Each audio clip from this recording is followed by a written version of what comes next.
दैत्यों के साथ मिलकर गोष्ठी की, बोले चलो भाई कुछ निकालते हैं।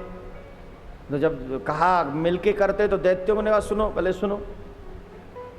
दैत्यों की एक पर्सनल मीटिंग हुई और दैत्यों ने सोचा ये देवता लोग हमारे साथ मिलकर क्यों करना चाहते हैं। कह रहे अमृत निकलेगा, मिल बांट के ले लेंगे, कोई कुछ गड़बड़ तो नहीं करेंगे बाद में। दो चार दैत्य बोले काहे घबराते हो, अगर गड़बड़ भी करेंगे तो हाथ तो हमारे ही मजबूत है, इनको मार के भगा देंगे, अमृत अकेला पिएंगे हम लोग, ये कर क्या सकते हैं हमसे। बोले ठीक है। और तब देवता और दैत्यों ने मिलकर वासुकी नाग की नेति बनाई है, मंदिराचल पर्वत की रेती बनाई है, रई बनाई है, और इस तरह से जिधर सर्प का मुख था वासुकी नाग का उधर तो दैत्य लग गए, और जिधर पूंछ थी उधर देवता लग गए, और समुद्र का मंथन प्रारंभ हुआ।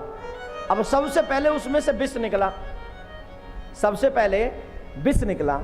लेकिन ये दुनिया है विष कबूल नहीं करती, करती है। अमृत तो सबको चाहिए लेकिन विष किसी को नहीं चाहिए।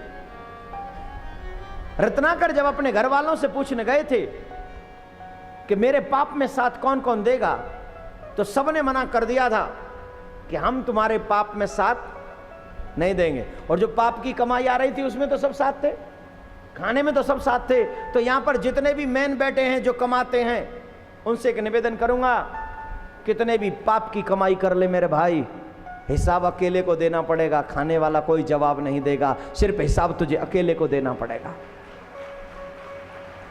खाने वाले तो बहुत अच्छे हैं, बना बनाया मिलता है तो चक उड़ाते हैं, और जिस दिन तू भूख से तड़फेगा तुझे पूछने वाला कोई नहीं होगा। हम लोग सोचते हैं हमारा बेटा कम, अरे क्यों, बेटा तेरा नहीं परमात्मा का है, अच्छी कमाई कर, कम खा, अच्छा रहेगा।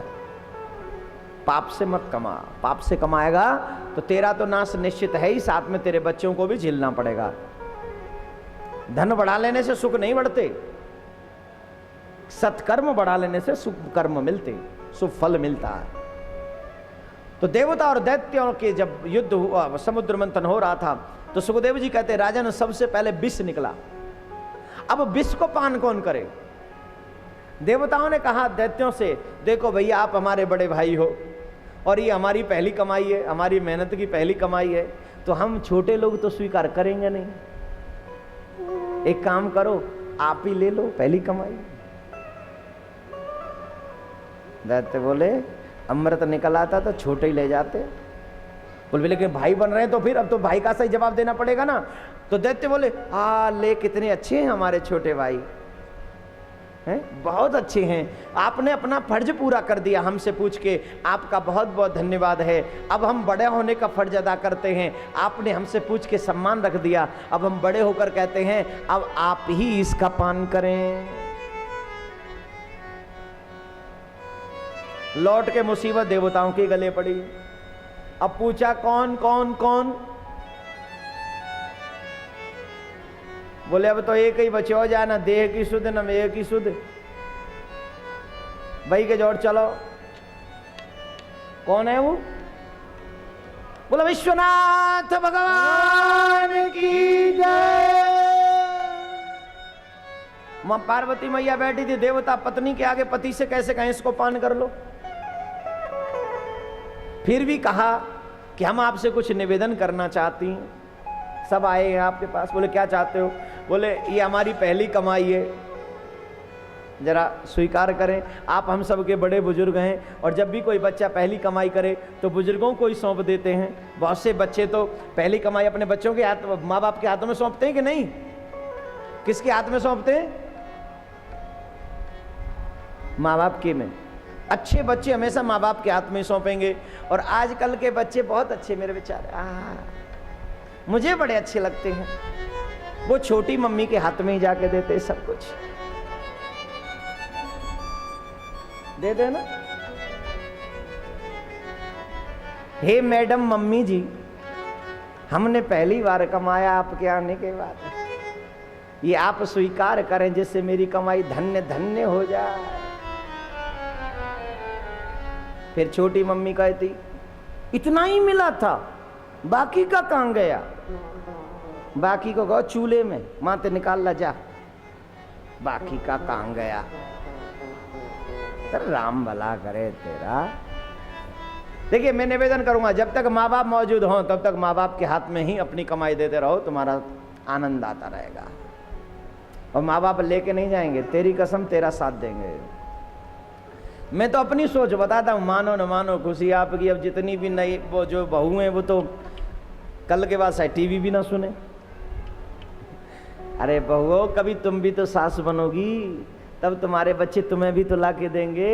तब कहोगी ठाकुर जी को दे हमें इसमें से थोड़ा बहुत। कोई नहीं कहेगी ना। आज पहले अपने सास ससुर का मान सम्मान आप करो, कल आपकी बहुएं आपका मान सम्मान करेंगी।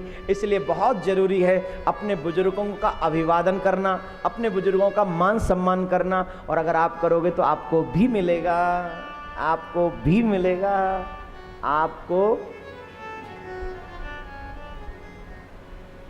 तो बाबा भोलेनाथ के पास पहुंचे, बोले बाबा ये लो कमाई। पार्वती बोली जी कमाई काजे बचे काजे, और मेरे आगे और दे रहे हो, कोई और ना मिले हो या पीवे काजे। बाबा भोलेनाथ बोले देवी सुनो, ये सब हमारे बाल गोपाल हैं। अगर माँ बाप बच्चों की भलाई नहीं सोचेंगे तो कौन सोचेगा। और माँ बाप तो हमेशा अपने बच्चों के लिए जहर पीते आए हैं, मैं इस जहर को पी रहा हूँ। और दुनिया के माँ बाप भी तो गम का जहर पीते ही रहते हैं, सिर्फ अपनी बच्चों की सुरक्षा के लिए, अपने बच्चों की खुशी के लिए। माँ बाप जहर पीते हैं कि नहीं? कई बार गम का जहर पीते हैं, खुद भूखे रह जाते हैं, बच्चों को खिलाते हैं। खुद के तन पर अच्छे वस्त्र नहीं होते फिर भी बच्चों को अच्छे वस्त्र पहनाते हैं। तो ये गम के जहर ही हैं। अपनी इच्छाओं का दमन करके बच्चों की इच्छाओं को पूर्ण करना।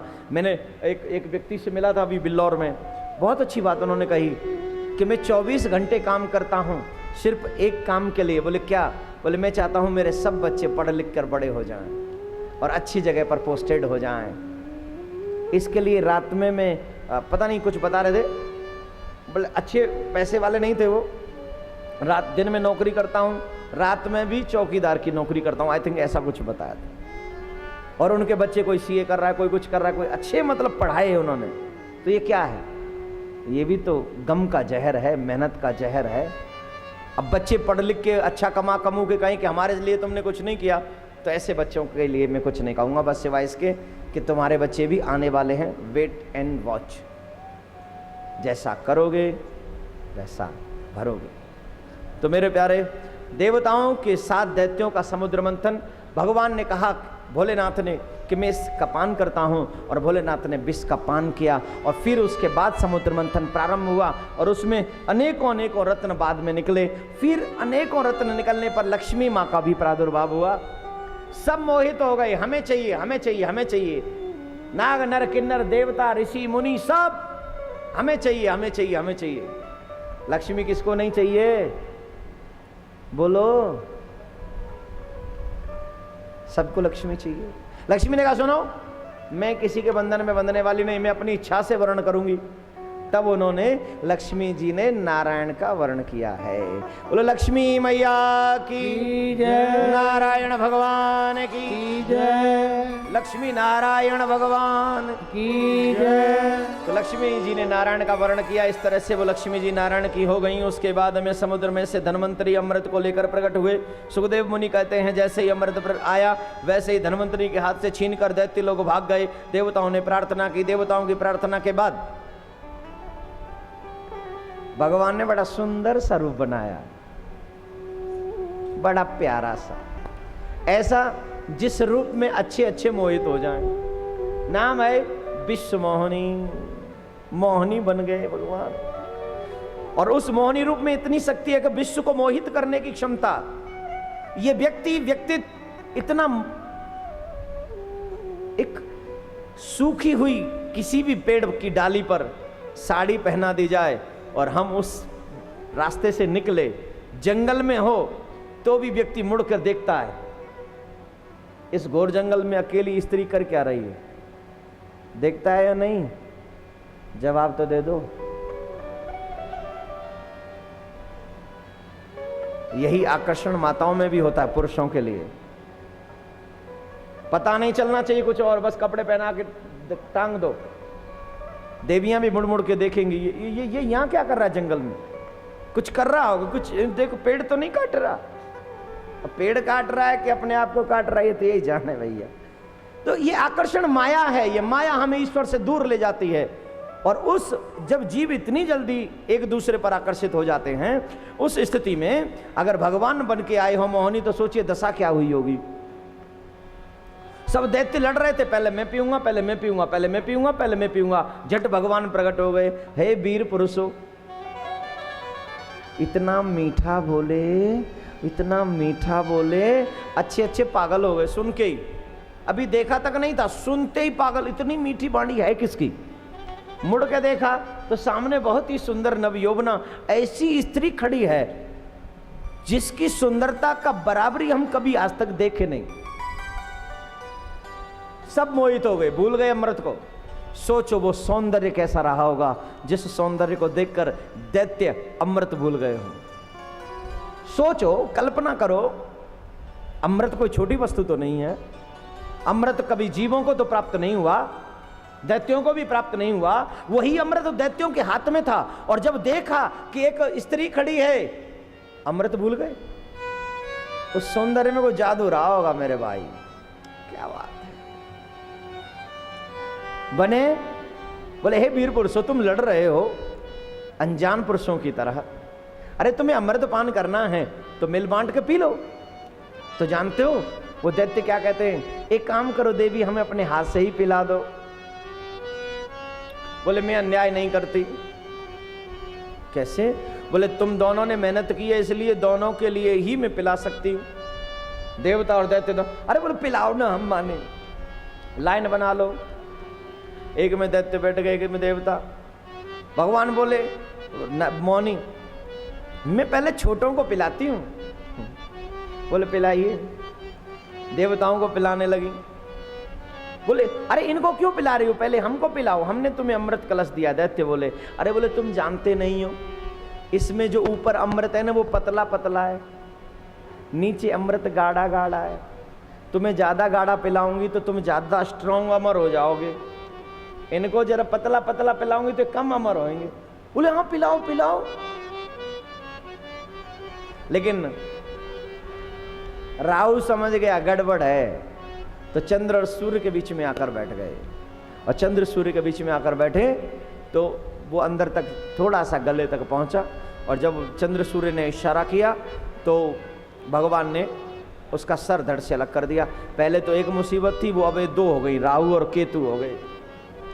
क्योंकि अमृत ऊपर तो था ही मुंह में, थोड़ा सा नीचे चला गया, अब नीचे वाला भी अमर हो गया, अब ऊपर वाला भी, दोनों ही अमर हो गए। बोलो राधे राधे बोलना पड़ेगा।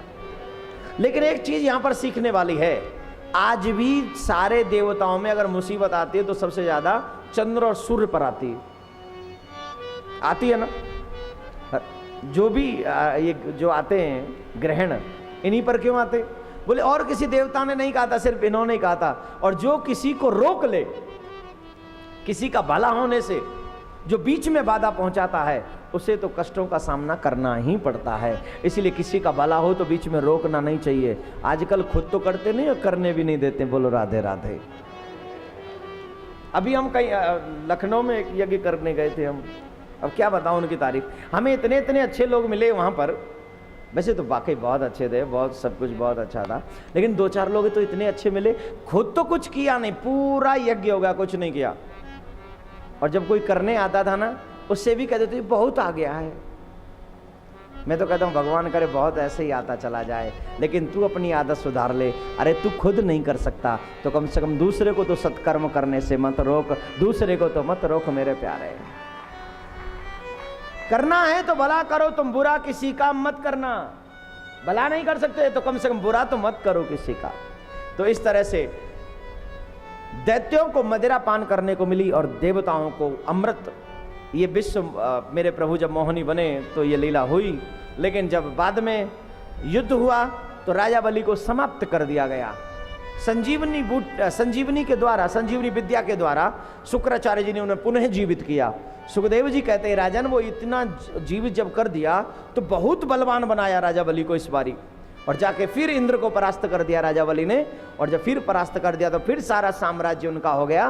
तब मेरे प्रभु देवताओं के निवेदन पर उनकी अनुनय विनय सुनकर मेरे प्रभु ने वामन रूप धारण किया है। कौन सा रूप धारण किया है? वामन रूप। और वामन रूप बनाकर जब पहुंचे राजा बलि के द्वार पर और कह रहे हैं, अरे ओ राजा, राजा तेरे द्वारे